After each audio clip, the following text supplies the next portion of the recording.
Alma's hands were trembling, but it wasn't from fear. It was the steam, thick and swirling in the marble-tiled bathroom of a penthouse she had no business being in. The mirror had fogged up completely, the scent of eucalyptus soap clinging to the air. She wasn't supposed to be here, yet. She had arrived early, hoping to finish her shift quickly before catching the last subway home. The building supervisor said the owner wouldn't be home until late, like always. But the moment Alma stepped onto the slick shower platform to wipe down the chrome fixtures, her foot slid, her balance vanished, and in one breathless moment, she crashed backward into the open glass door. The towel she had tucked into her waistband slipped loose. The neckline of her loose uniform shirt tore open on impact, exposing pale skin as she landed hard against the warm, wet floor. She gasped, winded, her hair soaked, her chest rising in sharp rhythm.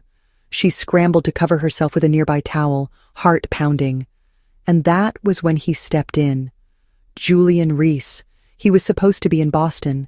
That was what the schedule said. That was what the staff always assumed. But here he was, standing in the doorway of the bathroom in a black cashmere coat, his eyes narrowing the second they landed on her soaked, trembling form. His face didn't twist in anger or shock. There was only stillness. Quiet, calculating stillness. Alma's voice caught, "I'm sorry. I didn't know." Her words crumbled as she sat up on her elbows, pulling the towel to her chest. Julian moved forward without saying a word. He crouched beside her, his coat dampening at the hem, and extended a hand. His fingers were warm, dry, steady. She hesitated, then took it. Her body tensed when he helped her sit up. He didn't linger on her bare shoulder, the exposed curve of her waist.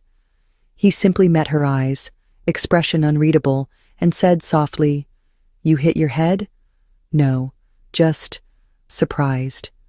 He nodded once, then rose to his full height. His presence was staggering, like gravity made human. She'd seen photos of him, the elusive billionaire, the man who built Reese Designs from nothing after his family's company collapsed years ago. But nothing had prepared her for the weight of his silence, or the way it made her forget she was half naked on his floor. She scrambled to her feet, backing away, cheeks burning. "I'll leave. I'm sorry. This was a mistake." He didn't move to stop her, but he didn't look away either. Instead, he said the one sentence that made her pause at the door. "I swear I didn't mean to see you like that. But now I can't forget what I saw." Alma turned, eyes wide. Julian looked at her like he wasn't sure if he was annoyed, intrigued, or both. But behind that stillness, she caught something else, something flickering and unspoken. She gripped the doorknob, trying to calm her breath. She was just a maid, a girl from the Bronx with no experience in this kind of world, and he was the kind of man who broke rules simply by existing. Nothing could ever happen. Nothing should. But in that bathroom, with steam curling between them and the echo of her breath lingering in the air, something already had.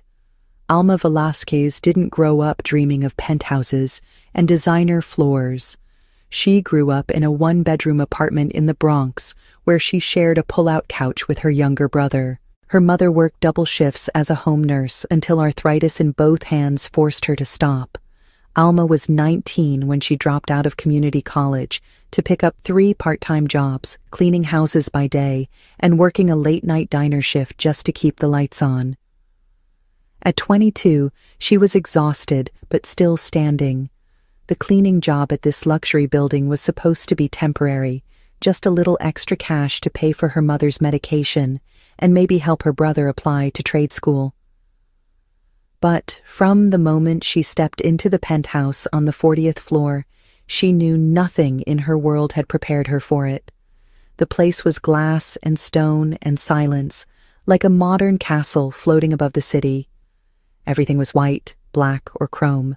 No clutter, no warmth, no evidence that anyone actually lived there. She had only seen the owner once from afar when he exited the building in a sharp suit, sunglasses on, driver, waiting. He hadn't noticed her. Why would he? She was just the maid, Julian Reese, however, was known to almost everyone else. Tech magazines called him a design visionary. The press called him one of the most eligible bachelors in New York. Internally, his board of directors called him obsessive, genius, and impossible to please. To Alma, he was just a name on the work order. She hadn't expected to ever be in the same room as him, much less the same bathroom, much less dripping wet and trying to shield herself from his gaze. After that day, nothing went back to normal. He didn't mention it, didn't reprimand her, didn't file a complaint. But he was there more often, always, unexpectedly.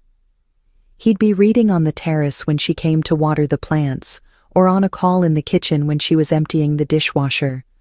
At first, she thought it was coincidence. Then she noticed the subtle changes. His schedule shifted. His returns to the penthouse became unpredictable, almost deliberately so. Still, he never spoke more than a few words. He never asked her name. But he watched her, not in a leering way, not in a possessive way, but like she confused him. Like she was a puzzle he didn't know he wanted to solve. Alma, for her part, tried to keep her head down. She needed the job. The agency paid her under the table, no questions asked, and any mistake could mean being replaced. But being in that space with him, feeling the air hum every time he walked into a room, made it harder and harder to pretend she was invisible. At night, in the quiet of her apartment, she thought about his eyes. Not just how they looked at her that day in the shower, but how they hadn't looked away. He could have told her to get out, could have mocked her or fired her, but he didn't. He helped her up. He touched her carefully, gently, like he wasn't used to touching anyone anymore. She wondered what kind of life he had, all alone up there in that perfect penthouse. No photos on the walls, no clutter, no noise, just lines and control. It was beautiful and terrifying, the way money could make something feel more like a museum than a home. She told herself to forget the moment. She told herself to focus on her family, her bills, her future. But memory is a stubborn thing, and Julian Reese, with his quiet stare and unreadable expression, wasn't something easily erased. Days turned into weeks, and still, neither of them brought it up. Still, he lingered when she entered a room. Still, she checked her reflection twice before ringing the doorbell. Neither one said it aloud, but the air between them was changing, and neither knew yet that they shared more than a moment in the steam. They shared a past neither of them could see coming. The next time Alma saw Julian, he was already home when she arrived. She stepped into the penthouse cautiously, clutching the cleaning supplies to her chest, her breath catching when she spotted him in the kitchen, pouring a glass of water. He didn't look surprised. If anything, it seemed like he had been waiting. "You're early," he said without looking up. "Or you're late," she replied before she could stop herself. His lips twitched, just slightly, like he was amused. He turned to face her, the glass in his hand catching the light from the window. "Which would you prefer?" She blinked. "I didn't think it mattered." "Most things don't," he said simply, then walked away. The tension started there, in the small, sharp exchanges that sounded harmless but felt like sparks. Alma tried to stay professional, but every moment near him felt like walking along a wire strung between propriety and something else she couldn't name. He didn't flirt. He didn't joke. But he noticed everything. When she accidentally dropped a glass, he didn't scold her. He just handed her a towel and asked if her hands were steady. When she rearranged a vase on the coffee table, he moved it back silently, but only after she left the room. Once he caught her humming under her breath while she wiped the windows. He didn't say anything, just stood behind her, watching. She only realized he was there when she turned around and almost bumped into him. "You have a good voice," he said softly, "for someone who never speaks." Alma's cheeks flushed. "Maybe I don't have much to say." "Maybe," he replied, his gaze steady. or maybe no one's asked the right questions. That day, he didn't leave the room. He sat at the bar counter while she dusted the living room, not saying much, just watching. She felt his presence like heat, like pressure. And still, nothing crossed the line. He never touched her again, not once. But she started noticing other things, like how his shoulders tensed when his phone buzzed, how he stared out the windows for long minutes as if searching for something he couldn't name. She began to wonder if he was lonely. Not the kind of lonely that came from being single, but the kind that came from being untouchable. She wasn't sure when her curiosity turned into something warmer, something heavier. Maybe it was the night she caught him sitting on the edge of his balcony at 1 a.m, drink in hand, staring into the dark. Maybe it was the day she saw the scar on his wrist when he rolled up his sleeves. Or maybe it was when he looked at her like she was the only person in the room who wasn't trying to take something from him. The distance between them began to shrink, slowly, carefully. They began to speak more. Alma told him about her mother's failing health, about her brother trying to find a job, about how she hated cleaning mirrors because they always reminded her how tired she looked. Julian told her about building his company from scratch, about the lawsuits, the betrayals, the nights he couldn't sleep. He never mentioned his parents, never talked about what came before. But she could see the weight in his silence. One night he asked her if she'd ever been in love. She laughed, short and bitter. "You have to be chosen for that," she said, "and I've never been anyone's first choice." He didn't respond for a long moment. Then he said, "Some people don't need to be chosen, some people are just seen." Alma didn't know how to answer that, so she changed the subject. The next week she was reassigned to another unit while her usual coworker returned from leave. Alma didn't see Julian for 10 days. She thought the spell would break, that whatever fragile thread had existed between them would snap with time and distance.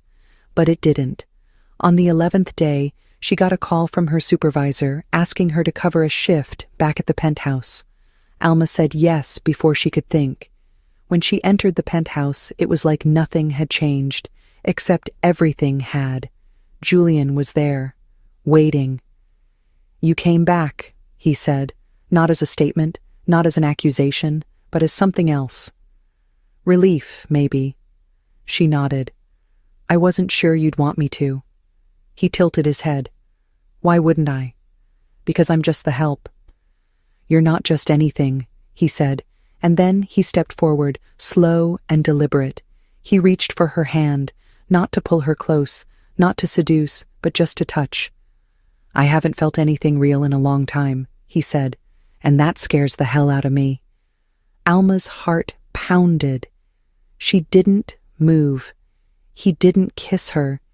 He just held her hand like it was the most fragile thing he'd ever held. That night, she stayed longer than usual. They sat on the couch in silence, listening to the city outside the glass walls. She told him about her dreams, the ones she buried to survive. He told her about the silence that followed his success, the empty victories. Nothing happened physically, but everything changed. The line between them had thinned to a breath, and neither of them was ready to say what they knew was already happening. That something had started, that something might not stop. Julian began noticing the small things first, the way Alma folded the dish towel twice before hanging it, the way she always tapped the edge of the counter twice when thinking, the way she smiled, rarely and quietly, as if smiling too openly would give away too much of herself. He didn't ask for explanations, but he paid attention. He noticed how she avoided eye contact when she was nervous, how she bit the inside of her cheek when she was angry but didn't want to show it, how she spoke softly, even when she was certain. It wasn't affection that unnerved him, it was how natural it began to feel to have her there. One evening, the sky over Manhattan was streaked with red and gold. Alma was wiping down the windows in the main room when she glanced over her shoulder and saw Julian watching her again. "What?" she asked, eyes narrowing slightly. He didn't flinch. "You don't look like you belong here," he said. Her body stiffened. "I know." He shook his head. "That wasn't an insult. It's a compliment. You don't look like this place has swallowed you." She didn't answer. He stood from the armchair, walked toward her, and stopped just close enough to make the air between them stretch thin. "I've watched this apartment eat people alive," he said. "You come in with who you are, and then the silence, the view, the money it makes you forget. But not you. You still carry something." "It's just cleaning spray," she joked quietly. "Don't flatter me." "It's something else," he said. "Something honest." That evening, Julian invited her to stay for tea. She accepted. They sat by the floor-to-ceiling window. No touching. Just stories. She told him about growing up in the Bronx, how her mother always said, "One quiet girl can keep a whole family together." How Alma always wanted to go to school for art, but could never afford to draw more than rent receipts. He listened without interrupting. Then he spoke. "My family had money once," he said. "Reese Group wasn't always mine. It was my father's, until it wasn't." He told her about the man who'd once been his father's business partner. A charming, dangerous man who undercut his father's deals, tricked him into signing away control, then left their family bankrupt. His father died 2 years later. Julian was only 18. "I built this from the wreckage," he said. "Every brick, every contract, every win. I swore no one would ever take anything from me again." Alma listened, frozen. The name he didn't say hung unspoken in the air. Because she knew it. She'd seen it once on an old letter her mother kept in a drawer she never opened. She asked quietly, "What was his name?" Julian looked at her. "Luis Medina." Her breath hitched. He's my father." Silence. It was like the city outside the glass vanished. Julian's face didn't change at first. Then something behind his eyes dimmed. Not anger, not hatred. Something colder. "You're his daughter?" She nodded. "I didn't know. I swear. My mother never talked about him. She said he was dead to us." Julian took a step back. Alma stood quickly. "I only realized when you talked about your father, the company, the timing. And when I saw that old photo in your office, I knew. I recognized him. I didn't know what to do." Julian turned away. "You knew enough to stay quiet." "I didn't stay quiet to hide it. I stayed quiet because I didn't want it to matter." "It matters," he said, voice low. "You think I can forget what he did? What he cost me?" "I'm not him." "But you're his." The words landed sharp. Alma stepped back, stung. "So that's it?" she asked. "It doesn't matter what I've done, what I've been, just the name I didn't choose?" He didn't answer. She grabbed her coat. "I shouldn't have come back." She walked out before the silence crushed her. That night, Julian didn't sleep. He stared at the ceiling, trying to convince himself she had played him, that it was some long game, that she was sent by fate to remind him that trust was a luxury he couldn't afford, but he knew better. He remembered her flinching when he reached too close, her hands shaking when she thought he was angry, her voice cracking when she said she had never been chosen. The next morning, Alma didn't show up. Not the next day, either, or the next. The penthouse felt hollow. He hated how much quieter it had become. He didn't call. He didn't send anyone. But 3 days later, he walked into his office and opened the drawer that held the old photo, the one of his father and Luis Medina. They were young in it, smiling, partners, before betrayal. He stared at the man who ruined his family. Then he looked at Alma's handwriting on the service form she had filled out the first day she arrived. Her letters curved inward, neat and small, like she didn't want to take up space.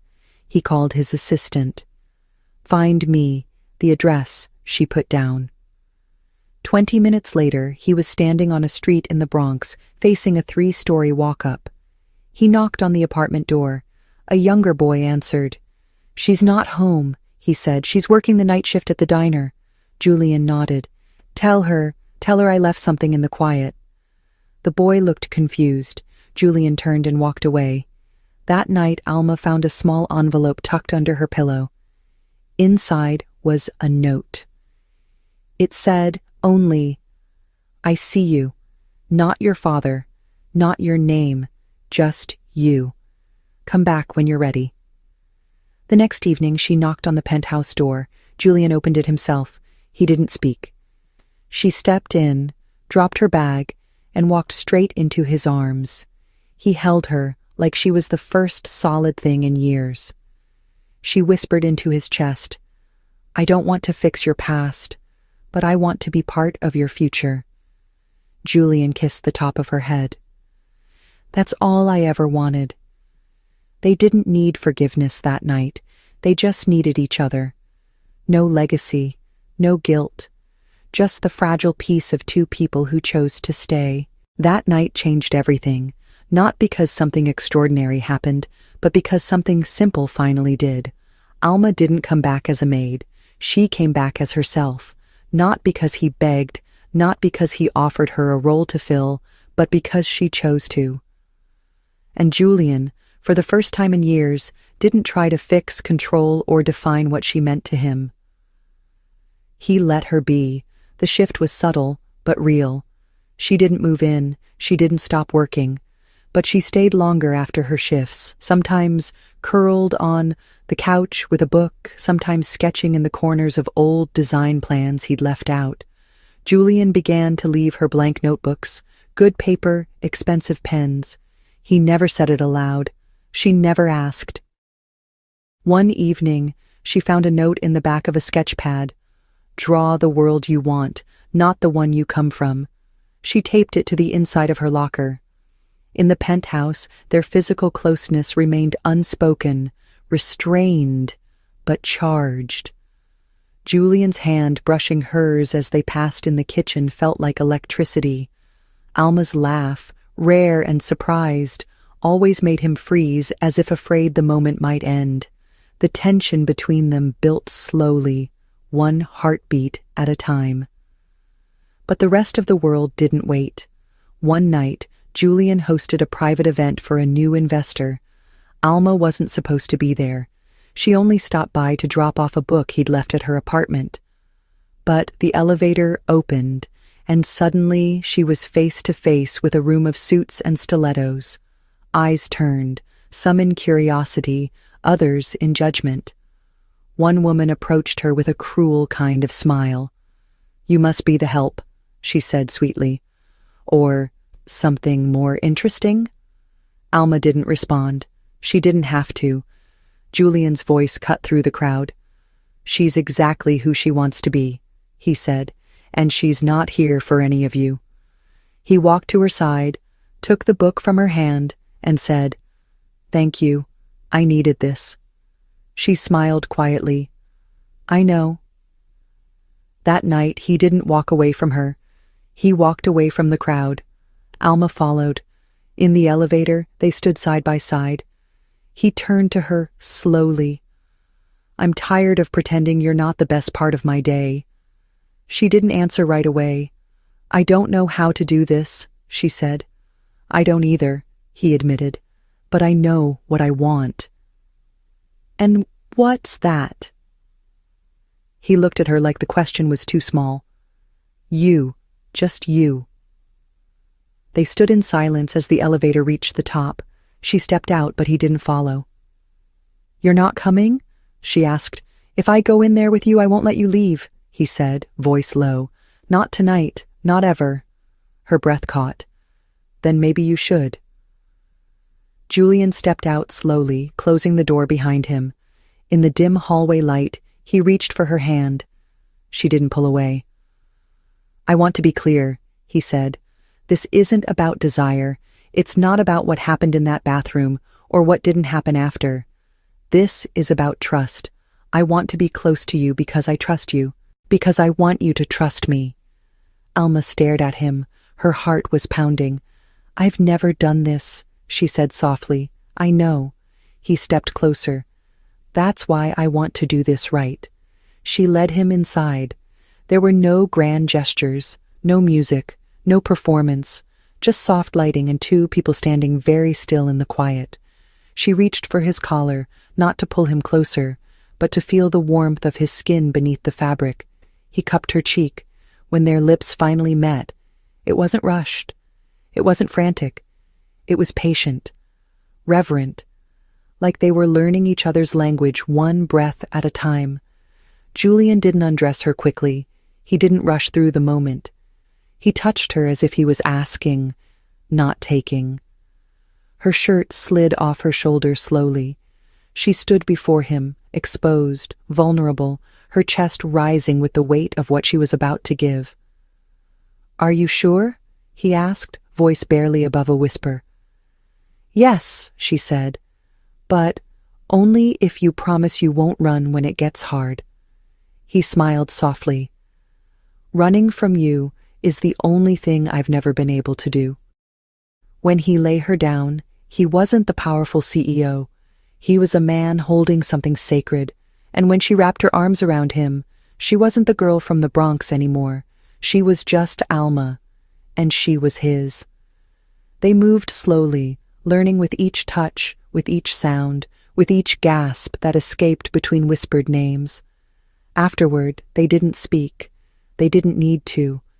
He traced slow circles on her back. She rested her head on his chest, listening to the rhythm of something new, something alive. In the hours that followed, neither of them said what it meant, but they both knew. This wasn't just physical. This was surrender. This was the moment they chose not to go back, and neither of them wanted to. The following morning was quiet, almost too quiet. Alma woke first, the sunlight painting soft golden lines across the crisp bed sheets. She lay still for a moment, listening to Julian's steady breath beside her. His arm was wrapped around her waist, possessive in sleep, but gentle. He looked younger like this, softer, less like the untouchable man she first feared and more like someone learning to be real again. She slid out of bed carefully, pulling on one of his shirts that hung loose on her frame. She padded barefoot into the kitchen, still half dreaming, and began making coffee, her hands steady in a way they hadn't been in months. When Julian appeared minutes later, shirtless and still sleepy, she smiled at him without thinking. He stepped up behind her, kissed the top of her shoulder and whispered, "I could get used to this." And she believed him.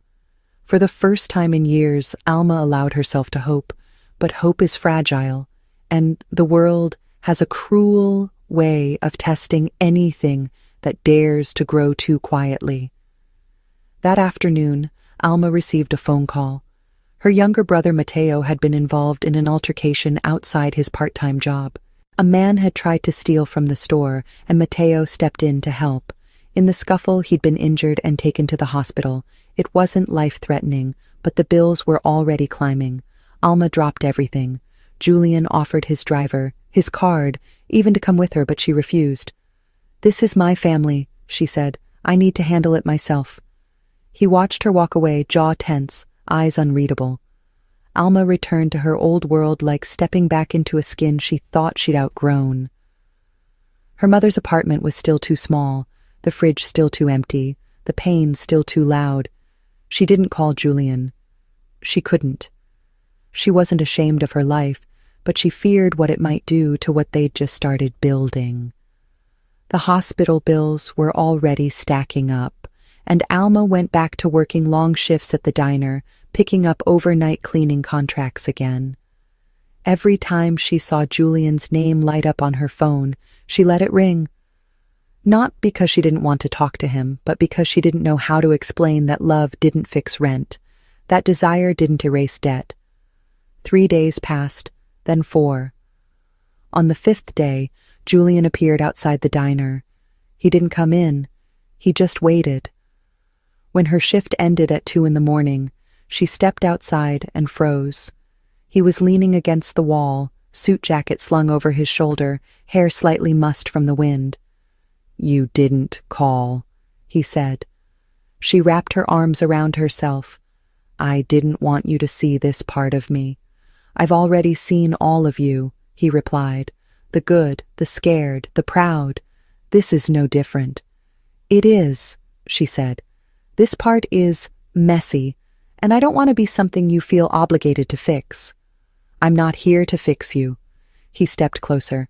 "I'm here because I miss you." Her breath caught. "I thought you'd disappear." "I almost did," he admitted. "Not because I stopped caring, but because I thought maybe you needed space to remember who you are without me." "And I did," she said.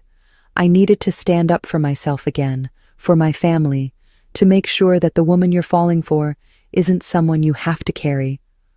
"I don't want to carry you," he said. "I want to walk beside you." That night, he walked her home. They didn't hold hands. They didn't kiss. They just talked. About nothing. About everything. Alma returned to the penthouse the next weekend, but not as a cleaner. Julian had cleared a space for her in the study, filled with art supplies, books, and one small note taped to the wall. "Build something new." She began sketching again, quietly, slowly. Julian gave her the room, and the time. They didn't talk about forever. They didn't plan, but they stayed. Together. One night, weeks later, as they stood on the rooftop of his building, looking out over the city that had broken them both in different ways, Alma said, "I used to think love was something you earned, something you had to be worthy of. Now I think maybe it's something you learn to accept." Julian looked at her, eyes soft. "And I used to think it was something you survived, but now I think it's something that saves you." She leaned into him. "Not saves, reveals." He kissed her forehead. "Then thank you for revealing me." There was no dramatic twist, no last-minute disaster, just two people choosing to stay in a world that made it easier to run. And somehow that choice was the most dramatic thing of all. Some stories end with fireworks, others with tragedy. But for Alma and Julian, it ended with something quieter, something rarer, a beginning. 6 months had passed since that first night, the night that changed everything without even meaning to. The city was the same. The skyline still glittered like promise and pressure wrapped in glass. But their world had changed. Alma no longer cleaned the penthouse. She didn't need to. Julian had offered her more than once to stop working altogether, but she refused. Instead, she began selling her art small sketches that captured stillness, honesty, and quiet strength. She rented a tiny gallery space near the East Village, painting in the early hours before the world woke up. He bought the first piece without telling her. When she saw it hanging in his office behind the main desk, she cried. They didn't move in together. Not yet. They took things slowly, respecting the fragile thread that had once held them together. But she stayed over often. Some nights she left toothbrushes and sweaters and scribbled ideas on his kitchen notepad.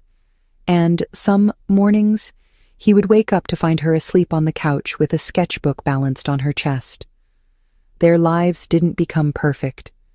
Julian still had board meetings and crises and people clawing at the edges of his empire. Alma still had overdue bills, her mother's recovery, her brother's growing pains, but now they faced it all together, and the most powerful shift of all? They let each other in. One evening, as they stood on the penthouse balcony, arms around each other, Julian whispered, "You were supposed to be a mistake." Alma smiled. "And you were supposed to be untouchable." He kissed her temple. "But now you're the only thing I want to hold on to." She turned to face him, her fingers curling into the collar of his shirt. "Then promise me one thing." "Anything. When the world tries to make us forget this is real, remind me." He rested his forehead against hers. "I won't need to. You are the most real thing I've ever known." They stayed there for a long time, wrapped in the sound of the city breathing below them, and somewhere between silence and sunrise, between vulnerability and strength, between the girl who once slipped in a billionaire's shower and the man who once swore he'd never fall, they found something stronger than desire. They found love that chose them exactly as they were, because sometimes the most unexpected fall is the one that finally teaches you how to stand.